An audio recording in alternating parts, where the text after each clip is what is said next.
Hello, everyone, and welcome to another FxEdge Power Hour. I am Marcello Ducille, and today is February 4th, 2013.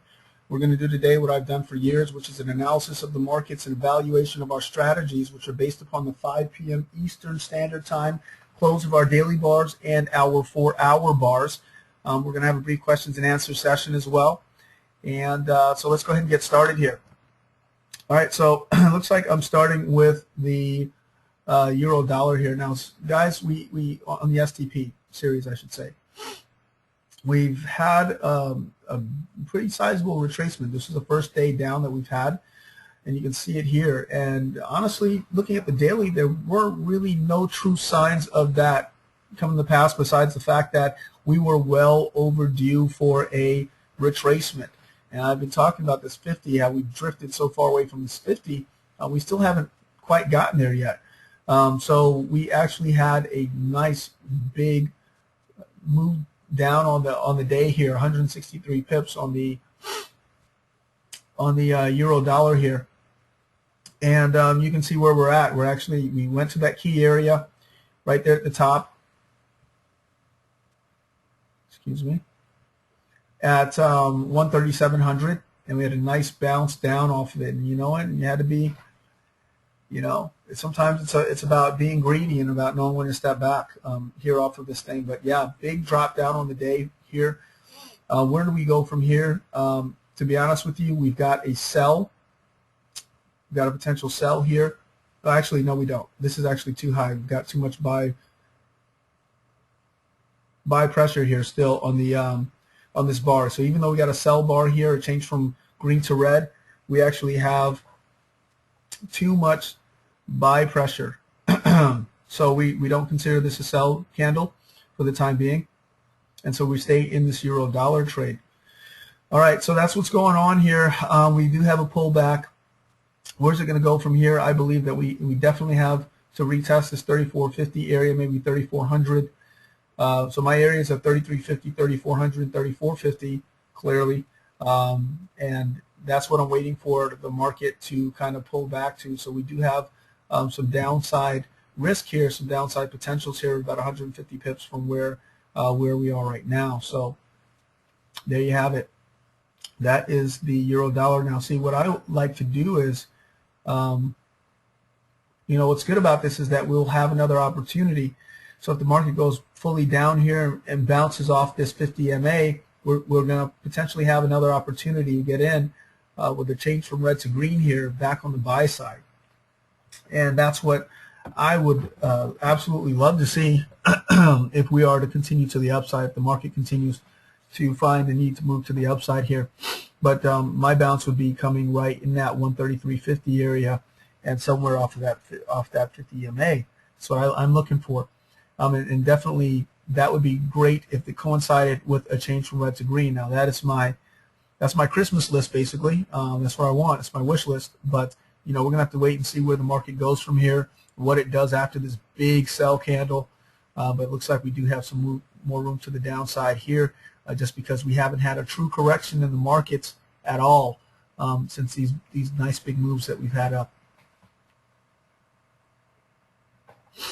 All right, so as far as our euro dollar is concerned, we are in a euro dollar buy, and we got in at 133.74, 80 pips of risk, and you can see here that we're up 140 pips, and we're coming down, guys, off of a high of 137.00.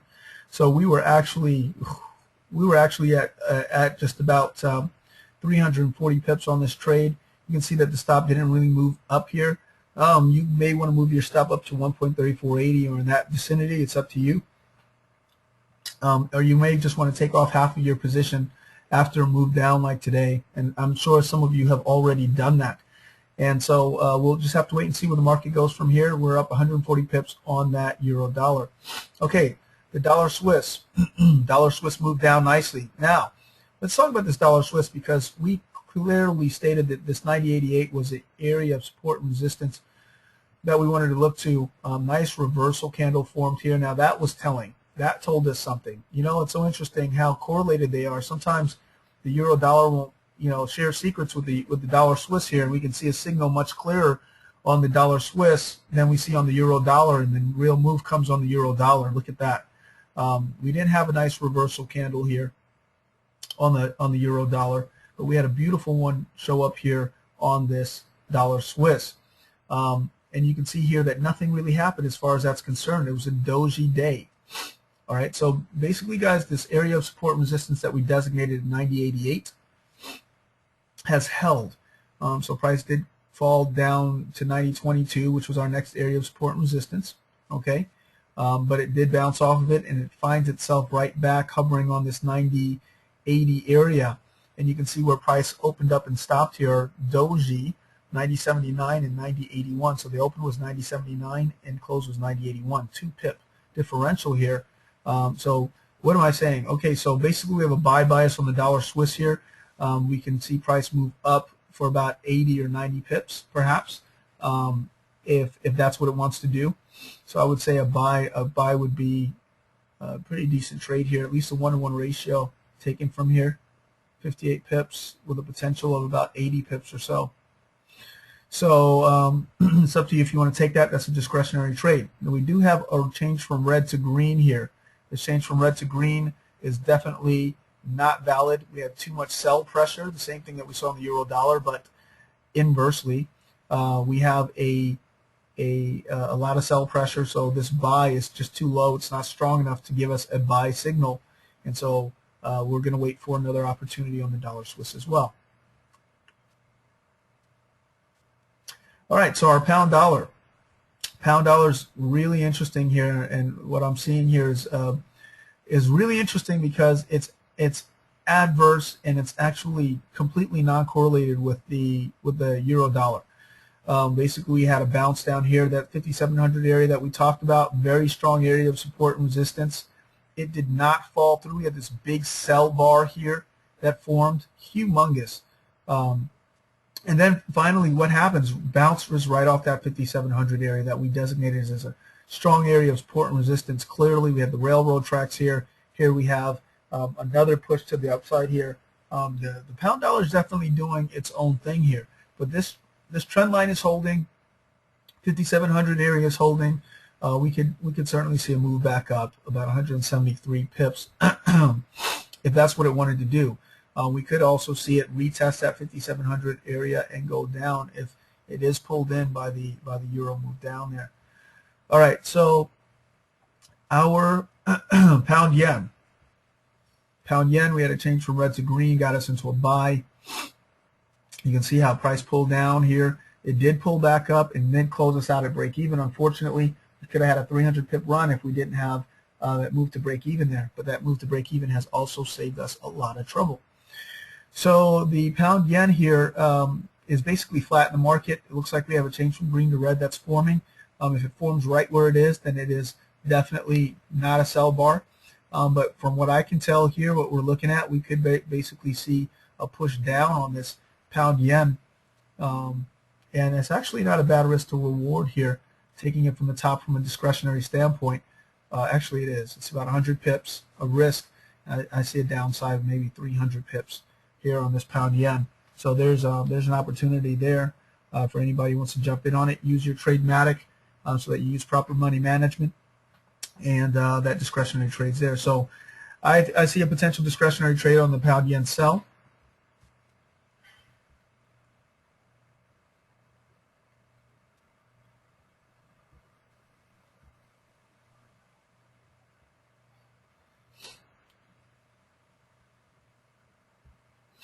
Aussie dollar continues to bounce between this 50 and this 200, as we talked about before. Basically, we don't have a signal. We've got nothing going on with it here. We did have a change from green to red. We got into a sell, made a little bit of money there, and then price bounced around. We knew it was going to most likely bounce around, and that's exactly what it's done. It continues to do so. Watch this area, 1.0450 again, for potentially a push down on this Aussie dollar. It's got about 81 pips to look to the downside. All right, so the euro yen, which was really the beast of 2012, it did exceptionally well, and it's doing well now. Basically, we were up 382 pips on this euro yen. and basically we ended up taking it on a manual basis. Didn't take for us. Changed from green to red though. Here is not valid, guys. It's just too high, so we're not going to take the sell here. And we've got the downside of 393 pips. So hopefully it won't come to that. It won't come to that area again. For those of you who are concerned about your profits, you can absolutely close out half the position. You know that I'm all for that. I'm actually may very well do the same thing here, close out half of our position so we keep some of that profit in our coffers, and wait for the next big move. So that's all right if you want to close out half of that position. It's really going to be up to you.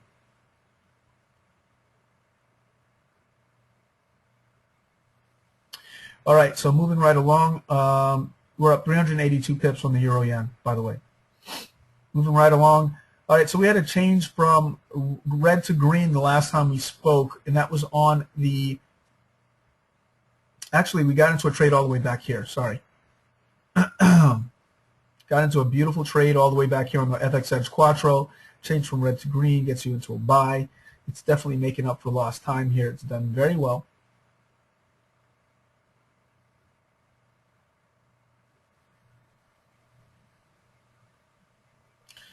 And it had a maximum favorable excursion of 160 odd pips there.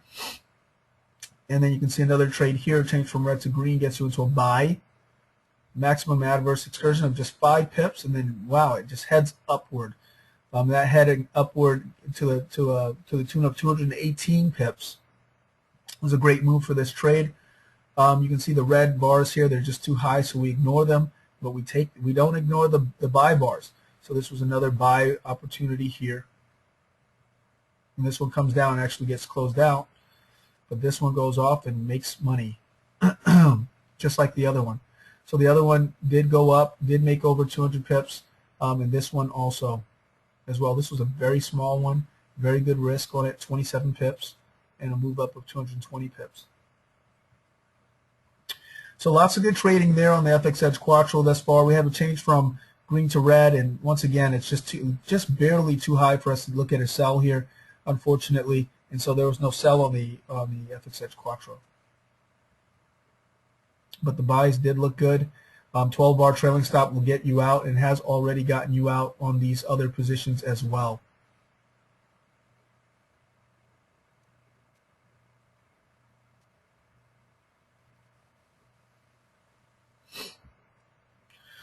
All right, so big, beautiful IBO here. Okay, so we had a couple IBOs that we should talk about. We had an IBO all the way back here, 12 bar. Had just a little bit of risk, 15 pips of risk. Beautiful trade. Price moves up, comes down, moves up again to the tune of a maximum favorable excursion of 210 pips on a 18 pip trade. I mean, that's just mind-boggling. It's a great trade. And then we have basically a 12-bar trailing stop, and this is where it comes back. 1, 2, 3, 4, 5, 6, 7, 8, 9, 10, 11, 12 bars. Gets us closed out right here for about 63 pips, which equates to us essentially just about 4-to-1 ratio here is what it ended up closing out for.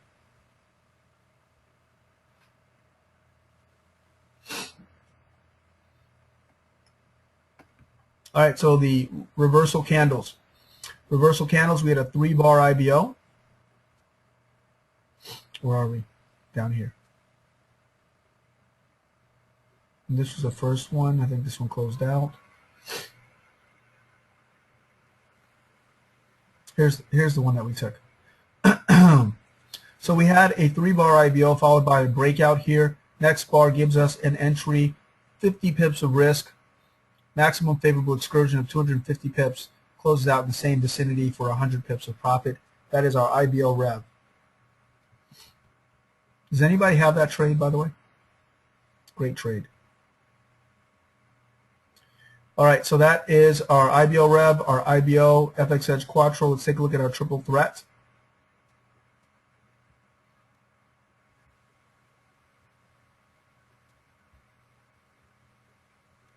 Okay, we made a little bit of money on our ATR. It looks like I'm going to be talking about our ATR sniper. We did have a sell trade here on the ATR sniper. I don't know why we're not in it right now, but we had a nice, beautiful sell here. And it actually did bring us up, brought us up, made us some money. I guess it get closed out here at break even, unfortunately. But it did put us in the profit here. So that's ATR sniper. And let's take a look at our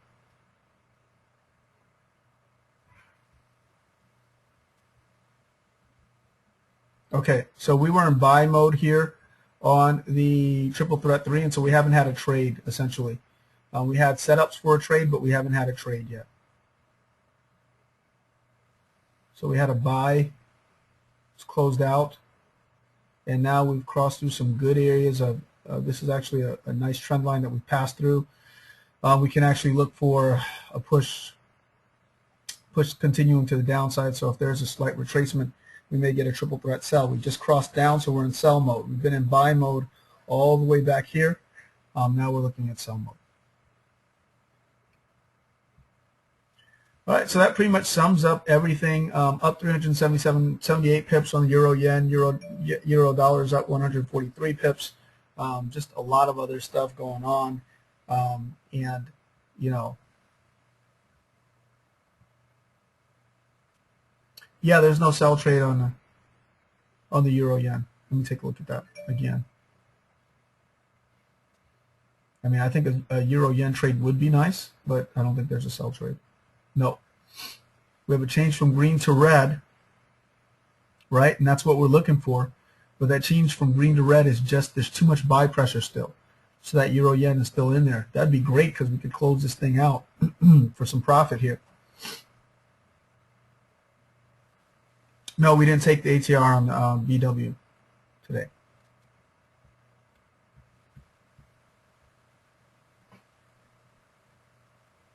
It's not being traded there. All right, guys, so that pretty much sums it up for the day. I'll be back here tomorrow, and I'll be I'm looking forward to seeing where the market goes. We do have a sell bias as far as the euro dollar is concerned, and so we'll be waiting to see where that market goes from there. We have a buy bias on the dollar Swiss, euro yen sell, pound yen potential sell, pound dollar honestly is ambiguous at this point, with potential move to the upside there, but it's ambiguous. So it could go either way there. It could retest that low, those lows again. Aussie dollar is bouncing between the 50 and the 200, and that's where we stand in the market. All right, guys, with that, I am out of here. I look forward to seeing you tomorrow for another edition of the FxEdge Power Hour. Talk to you soon.